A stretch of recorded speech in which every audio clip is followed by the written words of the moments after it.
show us around a bit. That's great. Yeah. All right. So we've got a training session underway. Oh, Lorna, wow. one of our trainers. Yeah. Yeah. And we've got our bright orange coffee roaster. Oh, very cool. There you go. So yeah, it's a very small space compared to say Equator and 7 Miles and stuff like that. Yeah, yeah. That's okay. Some of the better options for people out there are other smaller, more boutique roasters. So you get more value, you know? Yeah, exactly. More personal experience. And if you want to do custom labels and stuff like that, custom brands, then we can do small runs, so it's fine. It's easier. Yeah, because when I was getting my custom label done with Bellaroma, I think I had to have 100 kilos a week. Yes, yeah. Which that was one roast for them. Yeah, which took, quite a while to get to that stage. So that's awesome. Yep, definitely. That's better. No more we'll holy get down glow. to business. We'll get down to business in a minute, mate. But how have you been? How's the weather there? Looks cold. Yep. Yeah, it's freezing. There's big storms blowing in at the moment. So it's going to be interesting if anyone needs to drive over the mountains to San Francisco or anything. Really?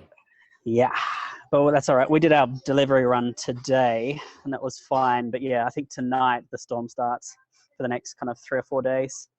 Oh, wow. So you expecting snow? Oh yeah, blizzards. Let's sort of talk about our history together. How long have we known each other? It's been a while. Yeah, well, when did you come through those classes at Danes? That would have been like 16 years ago or something, yeah? Yeah. So that's going back a fair while. And we've been in the industry, together for that 16 years. So we must be doing something right. Yeah, absolutely. It is an addictive industry though. How lucky are we, to be around coffee as a job? Yeah, very much. Yep. Still being employed in these times as well.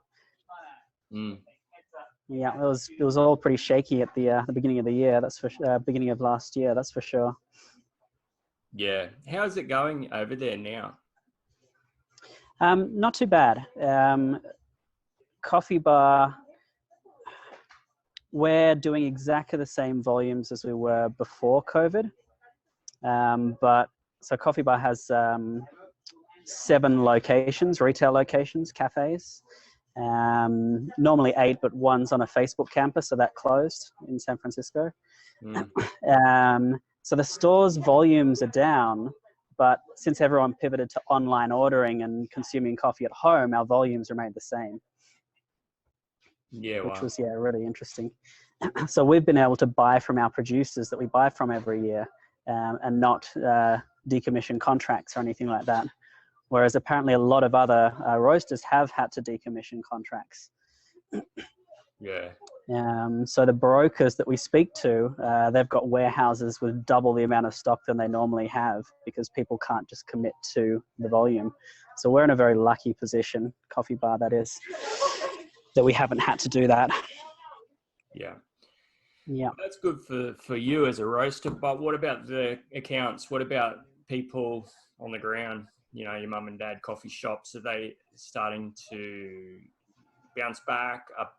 Is there more confidence from new startups looking to, I suppose, take advantage of an opportunity? Because we all know in a downward market, opportunities always pop up, and yeah, definitely the case here in Australia. Yeah, people haven't stopped investing, which has been good. People do see an end to this for sure. And even if they're going to open in the next few weeks or anything like that, they still know how to operate. So everyone's used to having to wear masks all the time. keeping the distancing, the social distancing. People are still going out to get their coffee. They're just not. So Nevada, for example, where it's 25% occupancy for dine-in. California still only outdoor, so it's a little bit different. But yeah, people are just used to it now. So yeah, people haven't stopped investing. What we have seen is a few of our hotel partners actually build out cafes. So they've been hit the hardest. They had to close down for the longest periods of time. And now that they're reopening, they're like, yep, since we've had this downtime, we've built a full cafe out. And we're ready for this reopen. So we've got 2 different ones opening for kind of June, July this year. So yeah, the investment's still happening. It's given people a chance to refresh, which is interesting. Yeah. What do you see as people's main mistake that pops up time and time again as far as new startups go in the coffee game? Yeah, definitely. This is probably more from my lens back at the days in Australia working for Bellaroma / 7 Miles Coffee Roasters, being in the education department. Since we had public education, a lot of people would come through to learn how to make coffee a week before they opened their shop.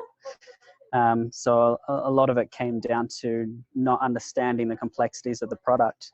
And to be competitive in coffee, you really do need to have a good product.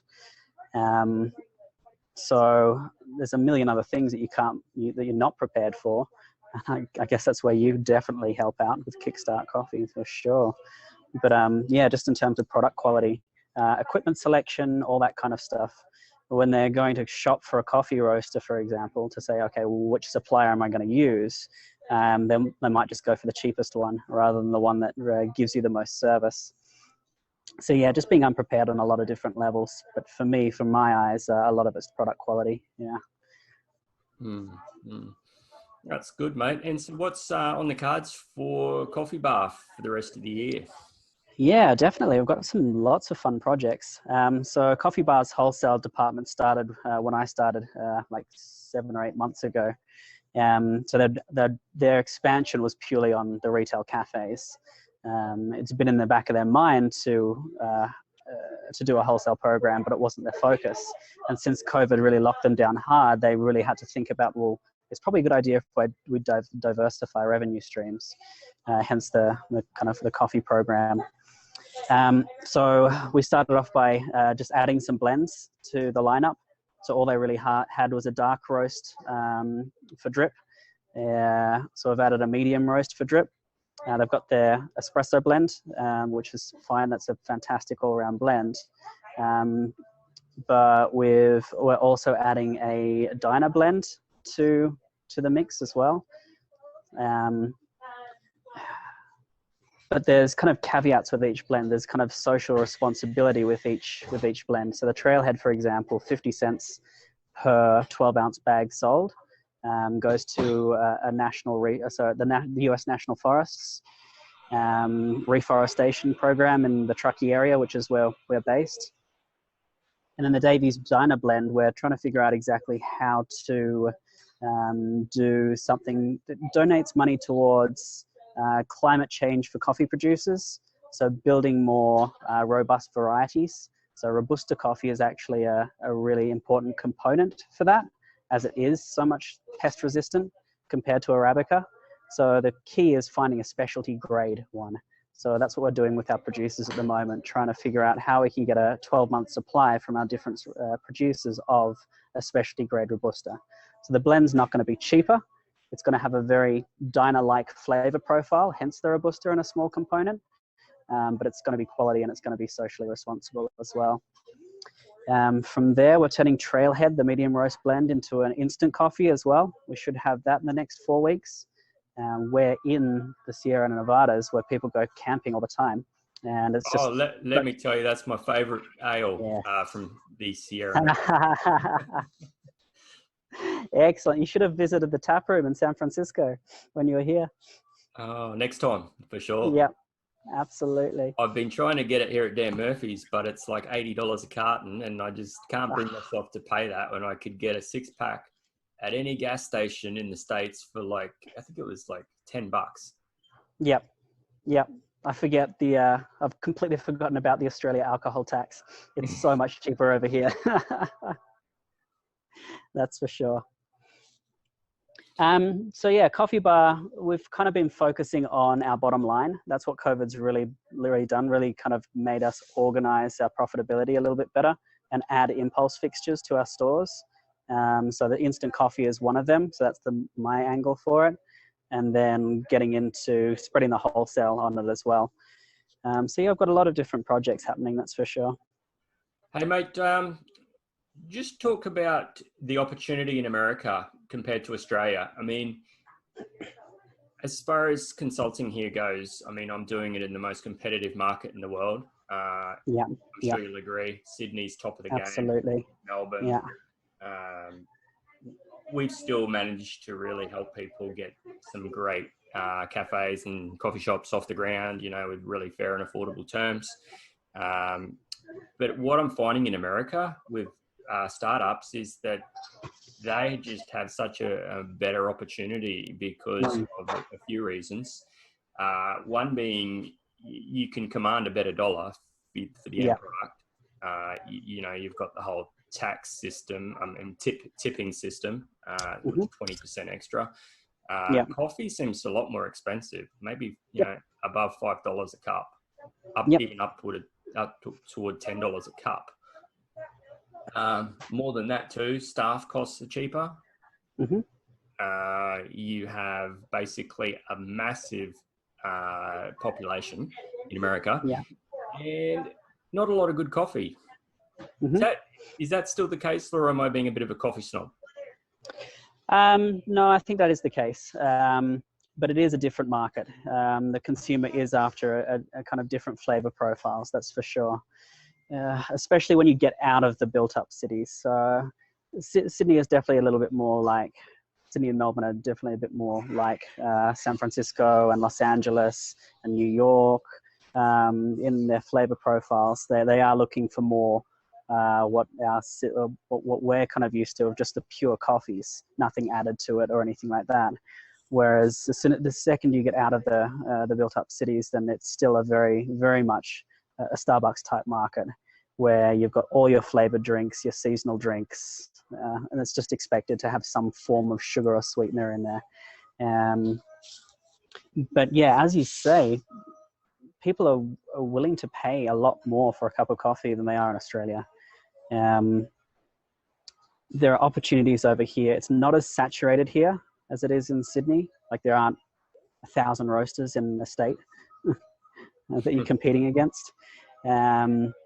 And there's a huge opportunity with technology over here as well. So Australia, as you know, we've really adopted the automated technologies or assisted technologies, like the automatic tampers, the puck press, the Eversys machines, the juggler milk systems.